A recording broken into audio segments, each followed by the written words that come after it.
Hello students, कैसे हैं आप सब। आज मैं आपको 10th क्लास में जो चैप्टर नंबर 7 है आपका कोऑर्डिनेट ज्योमेट्री, उसमें जो दो कंसेप्ट काम में आ रहे हैं उनके बारे में आज मैं डिस्कस करूंगा। हम ज़्यादा क्वेश्चंस नहीं करेंगे, बस कंसेप्चुअल जो इस चैप्टर में कंसेप्ट है कि जो फॉर्मूलाज वगैरह यूज में आ रहे हैं वो हम आज सीखेंगे। सबसे पहले मैं कोऑर्डिनेट की बात करूं तो कोऑर्डिनेट होता है आपके एक्स और वाई। तो ये आपके किसी भी ऑब्जेक्ट का जो पोजीशन है उसको बताते हैं एक्स और वाई में। क्यों? क्योंकि ये प्लेन में होते हैं, सिंपल प्लेन में, जो कि 2D में होता है। तो 2D के अंदर हमारे दो कोऑर्डिनेट चलते हैं, एक तो एक्स और दूसरा वाई। अब अगर मैं बात करूं कि मेरा मान लो एक मैं ग्राफ बनाता हूं ऐसा ही कुछ, जिसे आप यहां कह सकते हैं कि एक आपका ए पॉइंट है जो कि है एक्स कॉमा वाई, और इसी ग्राफ पे आपका बी पॉइंट है जिसको आप कह सकते हो, इसके भी कोऑर्डिनेट एक्स और वाई में शो करेंगे। तो आप क्या करेंगे, इसे x1 कर दो, इसको y1 और इसको x2 और इसको y2 कह दो। अब उससे होगा क्या कि आपके पास में दो ऑब्जेक्ट है a और b और उनके कोऑर्डिनेट है x1 y1 x2 y2। अब आपके जो कंसेप्ट है इस चैप्टर में वो है कि अगर एक ऑब्जेक्ट आपका यहां पड़ा है और एक ऑब्जेक्ट यहां पड़ा है तो इन दोनों के बीच की डिस्टेंस कितनी होगी, जिसे आप d से भी डिनोट कर सकते हैं या फिर आप इसे ab भी कह सकते हैं। अब यहां आपको क्या करना पड़ेगा, ये a और b के जो कोऑर्डिनेट है उसके लिए एक फॉर्मूला अप्लाई होगा। उस फॉर्मूले को मैं यहां लिखता हूं, वो है आपका रूट में आपका बनेगा x2 माइनस x1।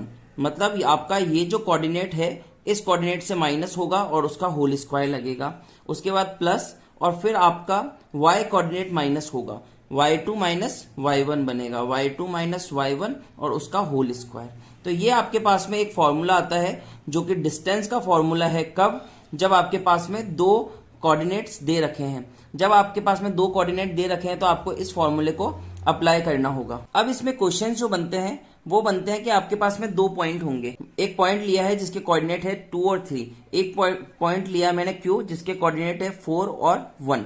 यहां से लेकर यहां तक अगर मुझे इसकी डिस्टेंस निकालनी है तो मुझे ये वाला फॉर्मूला अप्लाई करना पड़ेगा। तो यहां पर आपका ये x1 बन जाएगा और ये बन जाएगा आपका y1, ये बन जाएगा आपका x2 और ये बन जाएगा आपका y2। अब हम फॉर्मूले पे अप्लाई करेंगे तो हम लिखेंगे PQ इज इक्वल टू, आपका जो फॉर्मूला है उसी के अंदर आपको वैल्यू पुट करनी है।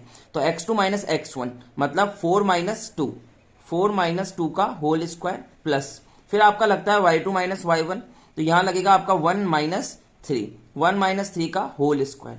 इसे सॉल्व करते हैं तो अब यह आपका रूट तो चलेगा, यहां होगा आपका 4 माइनस 2 आपका होता है 2 और 2 का स्क्वायर, प्लस 1 माइनस 3 बनता है आपका -2 और उसका चलेगा आपका होल स्क्वायर।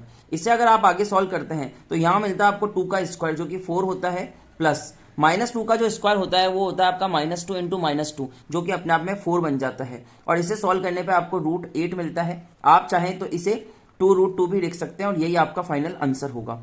तो अगर आपके पास में दो कोऑर्डिनेट्स है तो उनके डिस्टेंस निकालने का ये वाला फॉर्मूला है, इसे आप अप्लाई कर सकते हैं। अब हम बात करते हैं इस चैप्टर के दूसरे कंसेप्ट की, जिसमें आपके पास में P एक पॉइंट है और Q एक पॉइंट है, और यहाँ पर P के कोऑर्डिनेट है x1 y1 और Q के कोऑर्डिनेट है x2 y2, और जो आपका M है वो इस पूरी लाइन को 2:3 में डिवाइड करता है। तो यहाँ पर जो क्वेश्चन बनेगा वो क्वेश्चन बनेगा कि बताइए ये जो M है, ये जो m है इसके कोऑर्डिनेट क्या होंगे। तो इसके कोऑर्डिनेट मैं x और y मान लेता हूं क्योंकि मैंने x1 y1 और x2 y2 पहले से मान रखा है, तो इसके कोऑर्डिनेट x और y मानता हूं। जो x कोऑर्डिनेट x होगा उसके कोऑर्डिनेट होंगे आपके पास में m1 x2, मतलब ये आपका m1 बनेगा और ये आपका m2 बन जाएगा। तो फॉर्मूला कहता है m1 x2 plus m2 x1, मतलब आप पहले m1 को x2 से मल्टीप्लाई करेंगे और m2 को x1 से मल्टीप्लाई करके इनका एडिशन करेंगे और अपॉन में आप जो रेशो है उसका सम लगाएंगे, मतलब m1 प्लस m2 लगाएंगे। उसी तरीके से अगर y के कोऑर्डिनेट निकालने ये y,